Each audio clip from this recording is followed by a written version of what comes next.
Tu utilises des mots très forts, notamment dans un chapitre vers la fin de ton livre qui s'appelle La mafia du show business. Ouais. Tu parles de la mafia de la télé-réalité. C'est fort le mot mafia. Ouais. Est-ce qu'on en connaît déjà tous la signification, tu vois?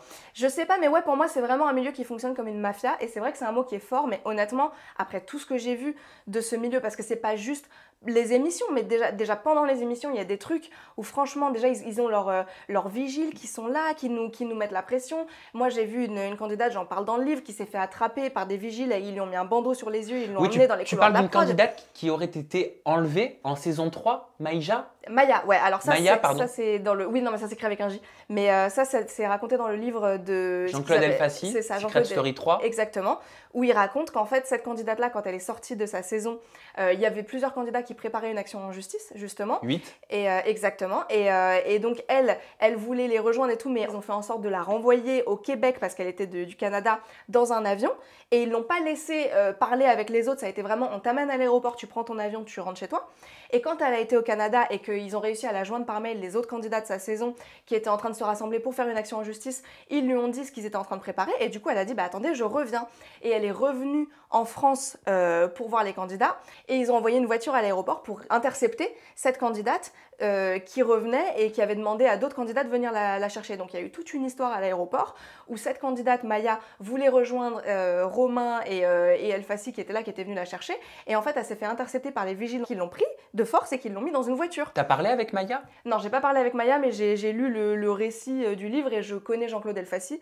Moi, je lui fais confiance. Et je sais que Jean-Claude, il s'est beaucoup battu. Et pourtant, c'est pas Jean-Claude, c'est quelqu'un qui a pas froid aux yeux. C'est quand même un paparazzi qui en a vu des choses. Et lui s'est battu pour dénoncer ce monde-là de la télé-réalité, cet aspect-là derrière, avec une boîte de production qui t'envoie des vigiles qui parfois t'empêchent de faire ce que tu veux. Et ça, je l'ai vu moi dans ma saison. Quand il y avait Julie qui était en train de me parler d'un truc et que la production voulait pas qu'elle m'en parle, ils ont envoyé les vigiles, ils l'ont attrapée, ils lui ont mis un bandeau sur les yeux et ils l'ont emmenée dans les couloirs de la production.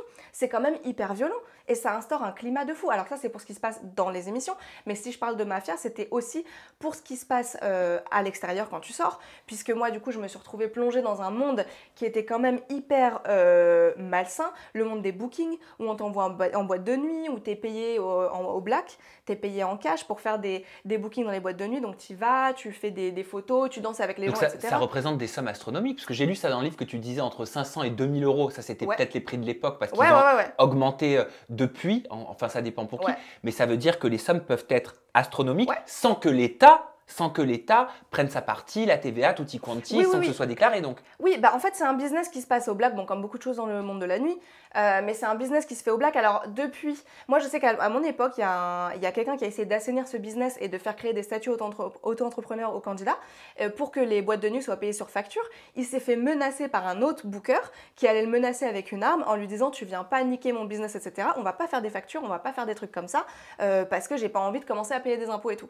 Donc bon, ça après, peut-être que ça a été assaini par la suite. Moi je suis pas là pour dire que tout le monde a fait ça au black et que personne n'a payé d'impôts. Je peux pas parler pour les autres, pour les autres candidats après, etc. Ce que je sais, c'est qu'à mon époque, c'était pas très sain, c'était pas officiel. Moi, j'en ai pas fait beaucoup, mais il n'empêche, tu vois, après, on te fait faire des trucs comme ça, tu sais pas du coup si tu peux avoir des ennuis ou pas. C'est quand même hyper malsain, quoi. Puis le monde de la nuit, on t'envoie dans des boîtes de nuit, on t'amène des bouteilles gratos. Parfois, la boîte de nuit t'offre aussi de la drogue comme cadeau de la maison, etc.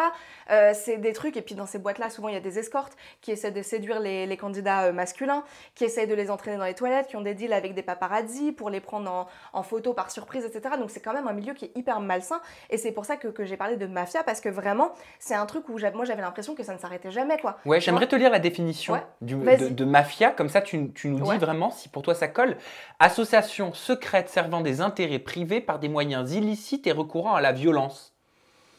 Ouais, pour moi ça colle. Dans le sens où la violence, elle n'est pas forcément physique, elle peut être psychologique aussi. L'intimidation, pour moi, c'est une forme de violence.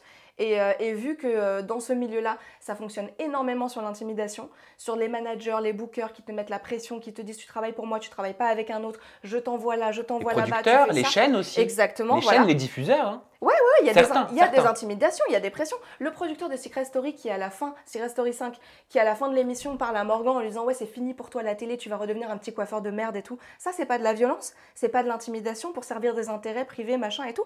Moi à la fin de Secret quand je suis sortie, la production m'a mis en contact avec un booker. C'est eux qui m'ont mis en contact avec le booker que moi je ne connaissais pas et qui m'ont dit on va te mettre en contact avec lui, tu vas faire des bookings, tu vas faire des boîtes de nuit au black et tout. Moi je connaissais pas ce système et c'est les gens de la production qui m'ont mis en contact avec lui parce qu'après eux ils rabattent les candidats.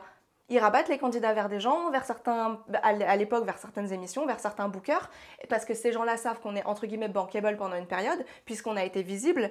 Du coup, ils nous envoient vers leurs animateurs, vers leurs bookers, etc. Et ensuite, ces gens-là nous font bosser, nous font faire des trucs, nous font faire des émissions, nous font faire des bookings, jusqu'à ce qu'on soit plus rentable. Et quand on est plus rentable, et bien, du jour au lendemain, on nous dit ciao, merci, tu nous sers plus à rien.